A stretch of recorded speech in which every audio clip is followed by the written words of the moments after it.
Le mot amour est susceptible d'acceptions bien différentes. Faut-il distinguer ainsi plusieurs formes d'amour et opposer par exemple un amour gratuit qui se livre et se donne à un amour qui désire et cherche à saisir, ou à l'amitié? Tout un travail de clarification est à faire. Il est important de préciser les termes employés et les concepts utilisés pour les mettre ensuite en relation avec la révélation biblique.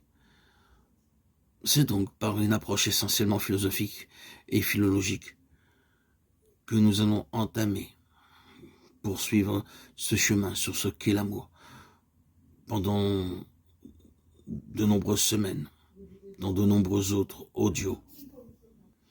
On sait qu'autour des années 1930-1936, le théologien luthérien Anders Nygren, évêque de l'Indie, avait publié un livre important sur Eros et Agapé, la notion chrétienne de l'amour et ses transformations, dans lequel il séparait nettement les deux notions et à travers elles les deux formes de l'amour. L'agapé, loin de s'opposer à l'éros, vient au contraire le purifier de tout repli narcissique, l'aider à mûrir et lui permettre ainsi de se réaliser. Répondant à Nietzsche, qui accusait le christianisme d'avoir mis du poison dans l'éros et d'être ennemi de toute joie de vivre, l'éros, en l'assumant dans l'agapé, est réhabilité. Dans le salut apporté par le Christ, l'éros vient donner chair à l'agapé, et l'agapé vient remplir l'éros d'une plus grande gratuité. Même si initialement, l'éros est surtout sensuel, ascendant, fascination pour la grande promesse de bonheur. Lorsqu'il s'approche ensuite de l'autre, il se posera toujours moins de questions sur lui-même. Il cherchera toujours plus le bonheur de l'autre.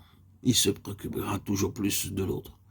Il se donnera et désirera être pour l'autre. C'est ainsi que le moment de l'agapé s'insère en lui. Sinon l'éros déchoit et perd sa nature même. D'autre part, l'homme ne peut pas non plus vivre exclusivement dans l'amour oblatif, descendant. Il ne peut pas toujours seulement donner, il doit aussi recevoir. Celui qui veut donner de l'amour doit lui aussi le recevoir comme un don. L'homme peut assurément, comme nous le dit le Seigneur, devenir source d'où sortent les fleuves d'eau vive. Jean 7, 37, 38.